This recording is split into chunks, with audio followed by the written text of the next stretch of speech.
Welcome to another session of ICS online. आज के इस सेशन में हम BPSC 69th एग्ज़ाम को देखते हुए advent of European modern history का एक बहुत ही इंपॉर्टेंट टॉपिक डिस्कस करेंगे। आने वाले सेशन में मॉडर्न इंडिया के और भी इम्पोर्टेंट टॉपिक्स हम लाएंगे और कोशिश करेंगे कि अच्छे से अच्छे क्वेश्चंस आपको प्रैक्टिस के लिए मिले। तो आज का सेशन शुरू करते हैं। आज का जो पहला क्वेश्चन है, भारत में डेनिसों का मुख्यालय कहाँ था? Where was the headquarter of the Danes in India? And the options are Tranquebar, Shrirampur, Masulipatnam,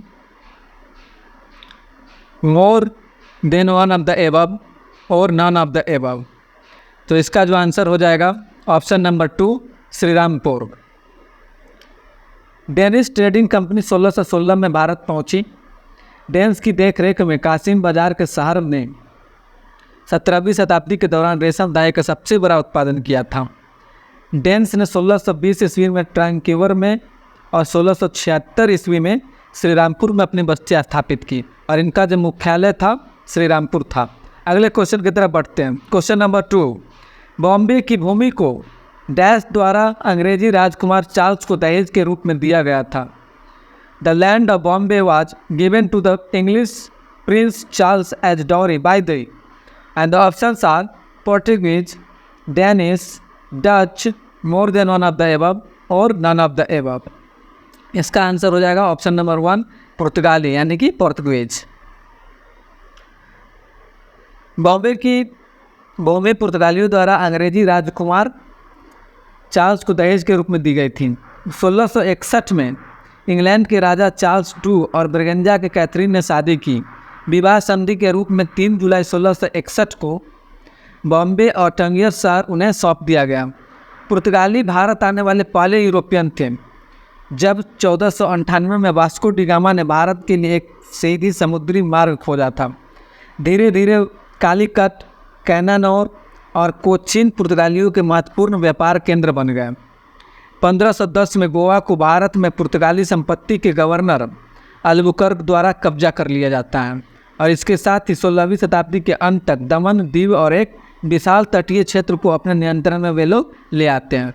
अगले क्वेश्चन की तरफ बढ़ते हैं। क्वेश्चन नंबर 3, निम्नलिखित कथनों पर विचार कीजिए। Consider the following statement. Bharat के साथ व्यापार करने के लिए एक संयुक्त स्टॉक कंपनी शुरू करने वाले पहले डच थे। The first to start a joint stock company to trade with India were the Dutch। Bharat में डचों ने पुलिकिट में अपना प्रारंभिक कारखाना स्थापित किया। In India, the Dutch established their earliest factory at Pulicat। Which of the following statement given above are correct? उपरोक्त में से कौन से कथन सही है हमें वो बताना है। तो इसका जो आंसर हो जाएगा ऑप्शन नंबर 1। भारत के साथ व्यापार करने के लिए संयुक्त स्टॉक कंपनी शुरू करने वाले डच पहले थे, लेकिन इनका जो पहला कारखाना था वो पुलिकट में नहीं थे, वो मसूलीपट्टनम में थे। डच ईस्ट इंडिया कंपनी या यूनाइटेड ईस्ट इंडिया कंपनी एक मल्टीनेशनल कंपनी थी जो 17वीं शताब्दी की शुरुआत में कई प्रतिद्वंदी डच व्यापारिक कंपनियों के सरकार द्वारा निर्देशित एकीकरण द्वारा बनाया गया था। इसका स्थापना 20 मार्च 1602 को होता है और भारत के साथ व्यापार करने के लिए एक चार्टर्ड निगम के रूप में इन्हें स्वीकृति मिलती है। BOC दुनिया की पहली सार्वजनिक रूप से कारोबार करने वाला कंपनी के रूप में आम जनता को स्टॉक और बॉन्ड जारी करने वाली पहली फर्म थी। डच का पहला कारखाना जो था वो मसूलीपट्टनम में 1605 में स्थापित हुआ था। इसलिए जो कथन 2 है, हमारे क्वेश्चन का कथन 2 है, भारत में डचों ने पुलिकिट में अपना प्रारंभिक कारखाना स्थापित किया था, वो गलत है।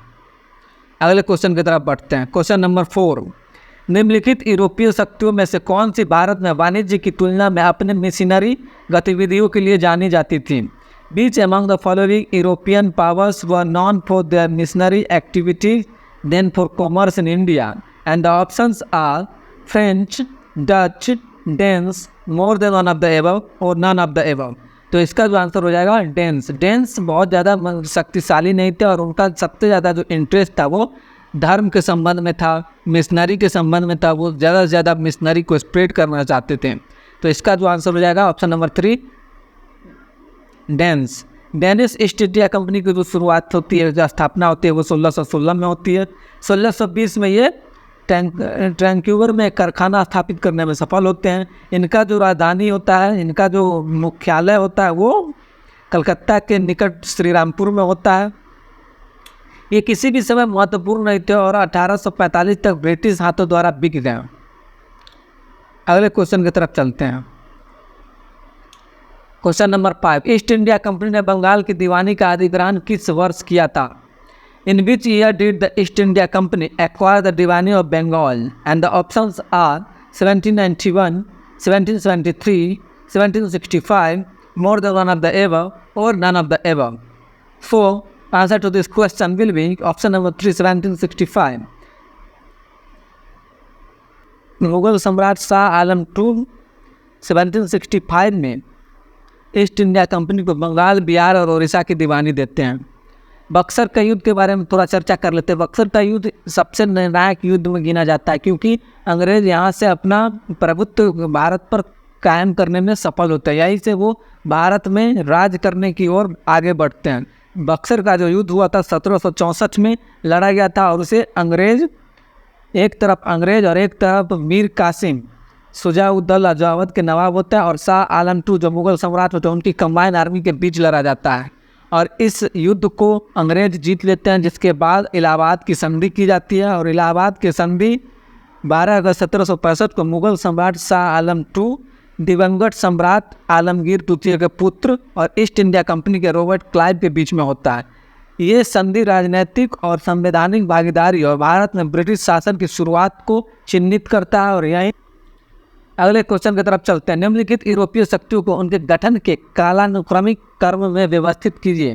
सो we have to arrange this European powers in chronological order of their formation, and the companies are Danish East India Company, Dutch East India Company, British East India Company and French East India company.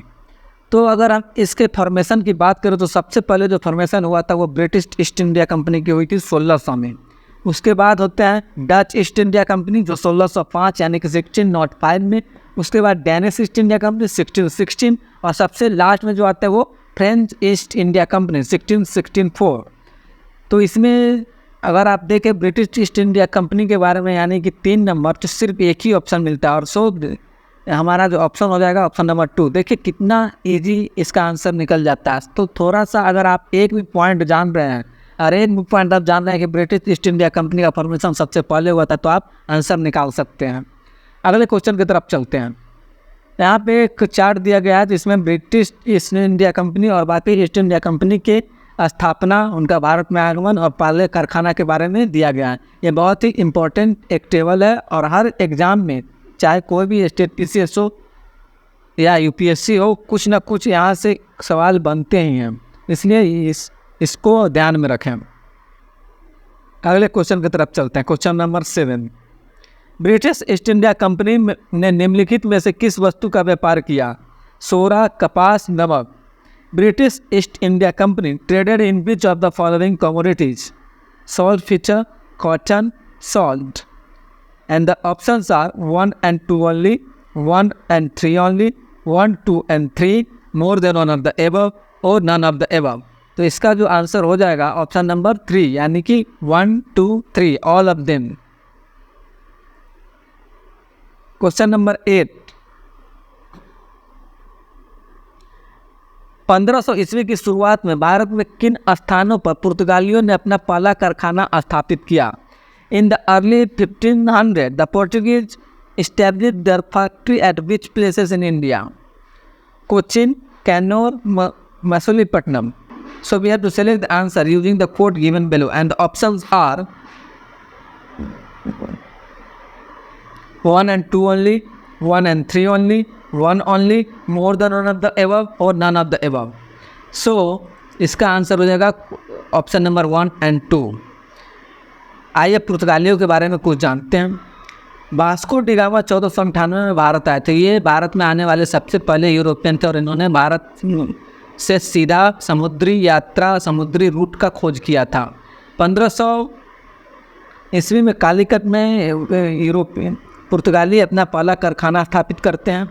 जो जैमोरिन के दबाव के कारण इसे 1526 ईस्वी में छोड़ दिया गया था। उन्होंने 1501 में कोचीन में अपना दूसरा कारखाना स्थापित किया। पुर्तगालियों ने 1503 ईस्वी में भारत में कोचीन में अपना पहला किला स्थापित किया।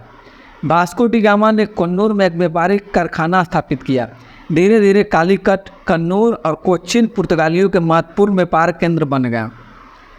अतः कारखाने कोचीन और कन्नूर में थे, लेकिन मछलीपट्टनम में नहीं थे, इसलिए मछलीपट्टनम जो ऑप्शन 3 था वो इस हमारे ऑप्शन में नहीं आएगा।